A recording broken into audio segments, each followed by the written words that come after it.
allons continuer notre enseignement sur le mariage.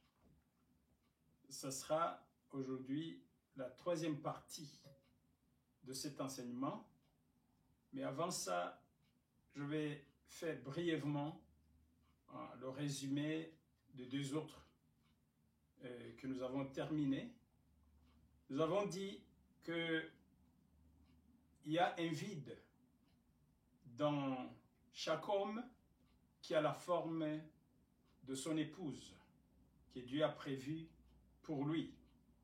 Il y a aussi un vide dans chaque femme qui a la forme d'Adam ou de son mari, son époux que Dieu a prévu pour elle.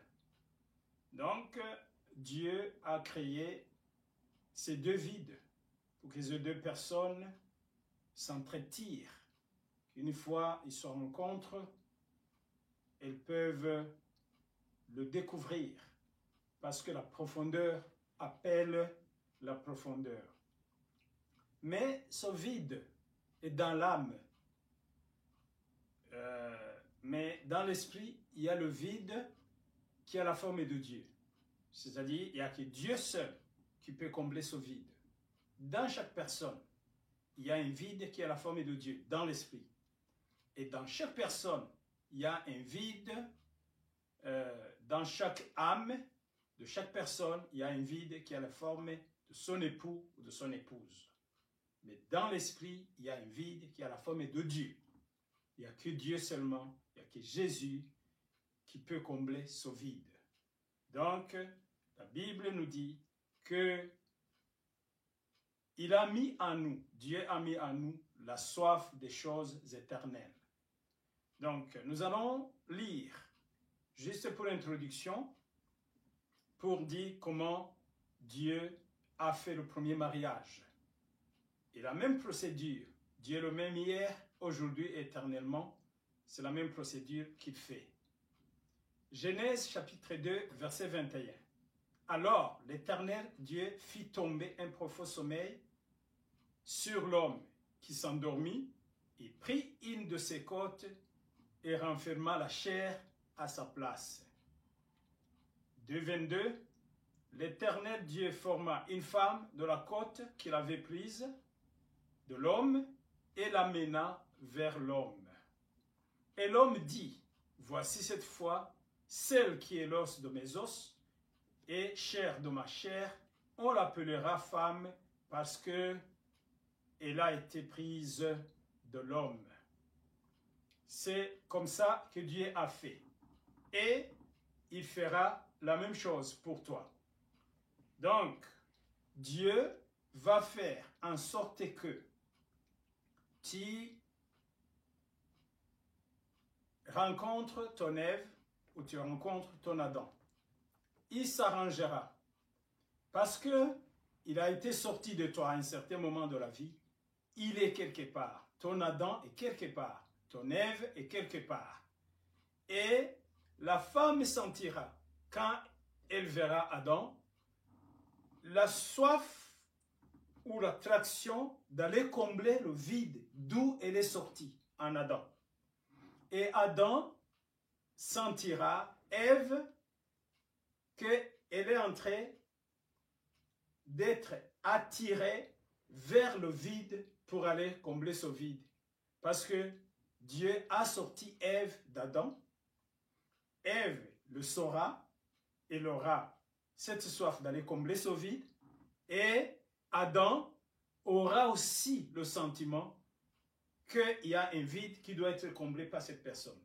Et Dieu s'arrangera un jour pour que tu le sentes. Comment? On va le voir. Dieu, il a fait trois choses sur Adam. 1, il a endormi.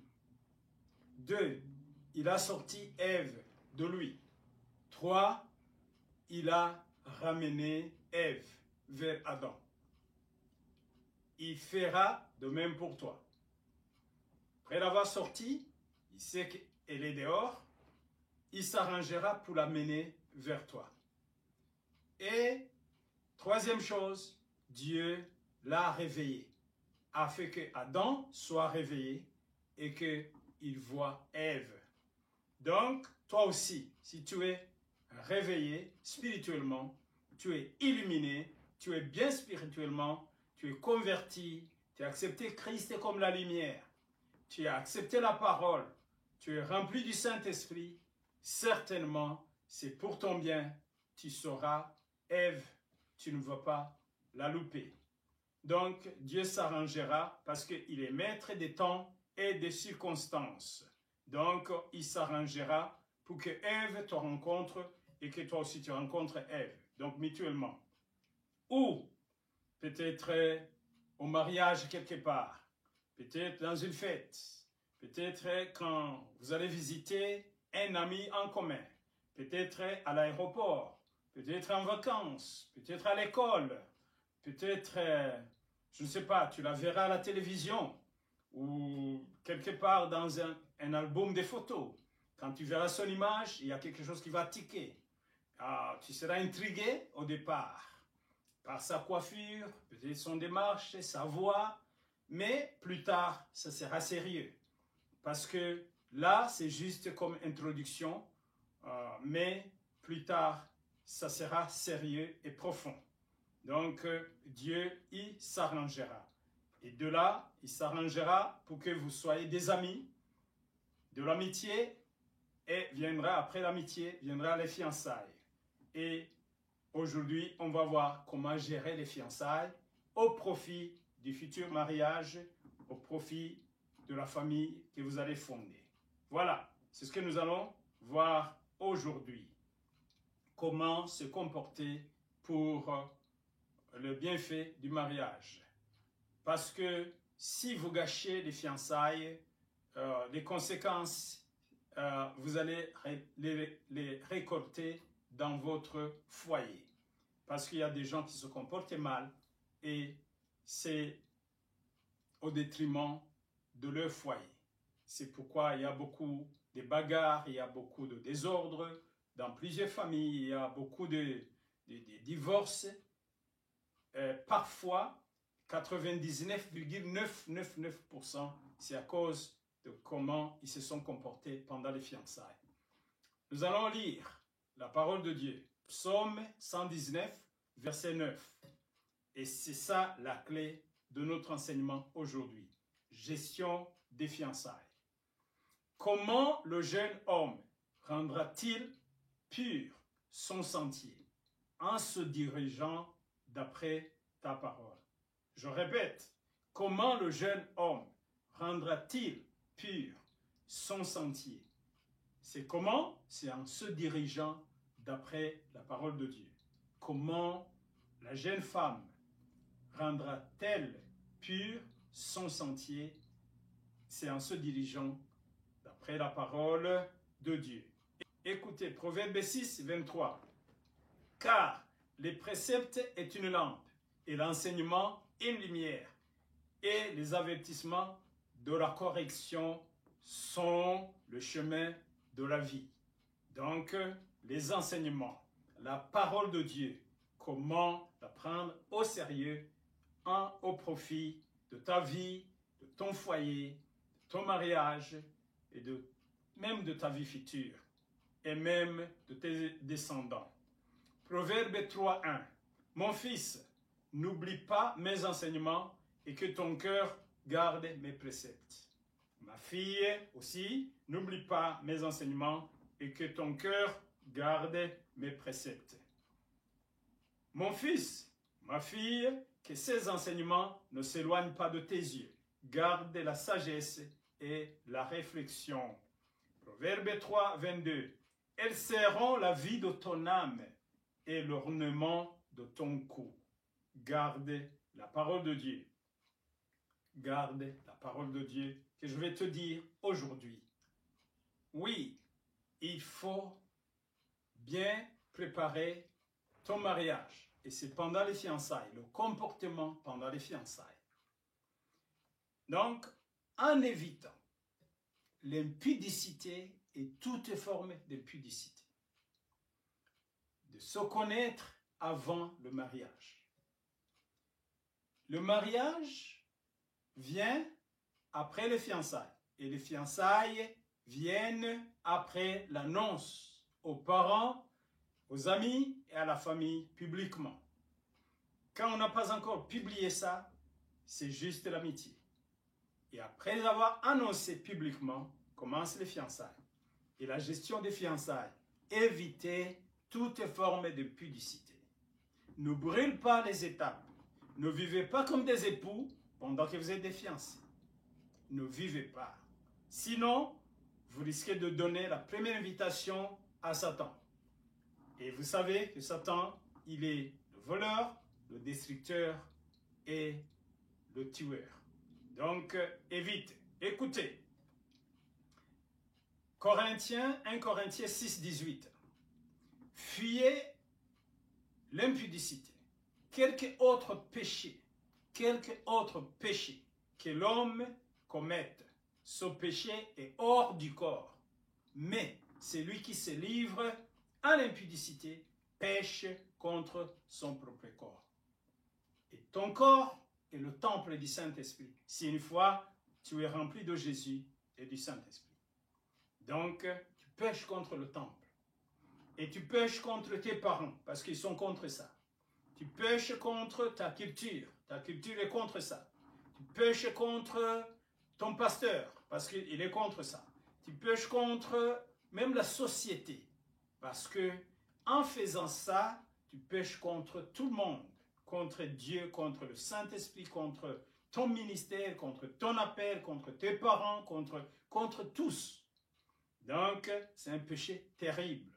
Et les autres péchés se commettent à l'extérieur. Mais celui-là, c'est à l'intérieur du corps. Et tu détruis ton corps. La Bible dit, si mes membres sont les membres de Jésus, comment prendrais-je les membres de Jésus et leur donner à une prostituée ou une autre personne en dehors du mariage? C'est vraiment aberrant. Et c'est terrible comme conséquence. Écoutez alors, la Bible dit, pour éviter ça, Job 31, 1, j'avais fait un pacte avec mes yeux et je n'aurais pas arrêté mes regards sur une fille, sur une vierge. Dis bien aux garçons, arrêtez, Emma, avoid the second look. Évitez le second regard. Donc, et puis évitez ce qu'on appelle hanging around. Dans cette atmosphère, créez cette atmosphère comme Samson a créé cette atmosphère avec des lilas. Donc, pendant les fiançailles, vous évitez les contacts physiques dans un lieu secret. Si vous voulez discuter à propos du caméraman, à propos de la salle, à propos du budget de ça et de cela, vous allez quelque part au restaurant, dans un lieu public, et puis vous avez un agenda de ce que vous allez discuter. Et si une fois vous terminez de discuter ça, vous rentrez, vous vous séparez, vous évitez toujours le débordement, parce que après avoir terminé tout ce qui est important, vous risquez de divaguer, de déborder, et en train de se poser des questions bizarres qui vous induisent en erreur. Évitez des questions pièges. Demandez est-ce que tu avais une copine ou un copain, est-ce que vous avez couché, est-ce que tu as couché avec combien de personnes avant que je te rencontre. Tout ça, la Bible dit, si quelqu'un est en Christ, il est une nouvelle créature. Les choses anciennes sont passées. Voici, toute chose est devenue nouvelle. Même si cette personne était une prostituée avant, maintenant, elle est une vierge en Jésus. Si cette personne était même une sorcière ou un sorcier, maintenant, il est une nouvelle créature. Quand le papillon est déjà métamorphosé, on ne peut pas lui demander les affaires de quand il était chenille. Donc le papillon, il fut chenille à un certain moment, n'avait pas des ailes, et rampait par terre. Donc maintenant, il est papillon, il est complètement métamorphosé, il n'a rien à voir avec la chenille, parce que c'est une nouvelle créature. Cette personne, c'est une nouvelle créature, elle a changé, Christ l'a transformée, maintenant c'est une nouvelle créature. Ne la faites pas pousser à aller ramasser dans la poubelle et vous risquez de vous induire en erreur. Parce que les fiançailles, c'est un terrain glissant. Et si une fois vous ne marchez pas bien avec des précautions, vous risquez d'abîmer votre futur foyer. Soyez prudents pour la gestion des fiançailles. Souvenez-vous, David a tué Goliath, mais il a succombé devant Bathsheba. Donc, c'est un péché terrible. Et la Bible dit, fuyez l'impudicité. Mais il dit au diable, résistez le diable. Mais il ne dit jamais, elle ne dit jamais, résistez l'impudicité. Il dit, fuyez.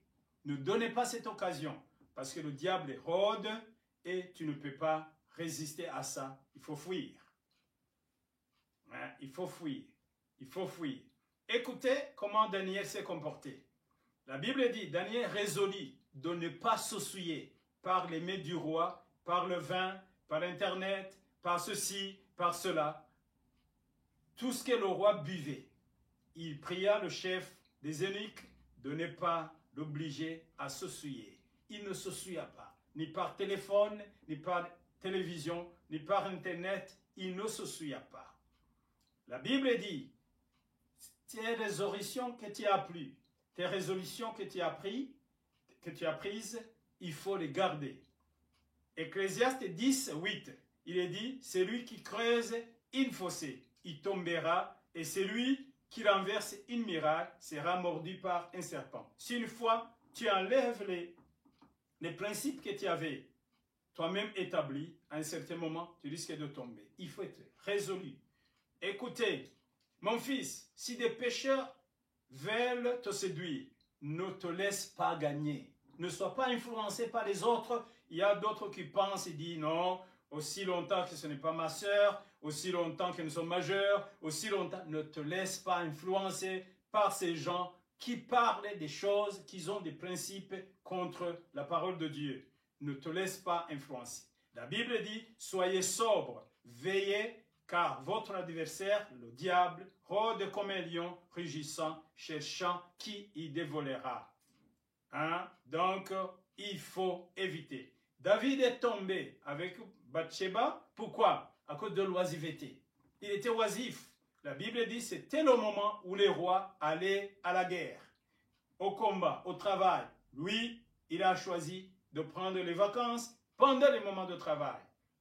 Quand tu n'as rien à faire, à un certain moment tu es inoccupé, le diable te cherchera une occupation. Et il s'est levé, il est allé, il a regardé une femme qui était en train de prendre douche à l'extérieur. Et c'est comme ça qu'il est tombé. Évite, garde tes yeux, garde tes oreilles, garde ton corps, garde-toi toi-même, garde ton cœur, parce que de là sortent des sources de vie. Et la Bible dit, deuxièmement, ne permets pas que ta batterie soit déchargée.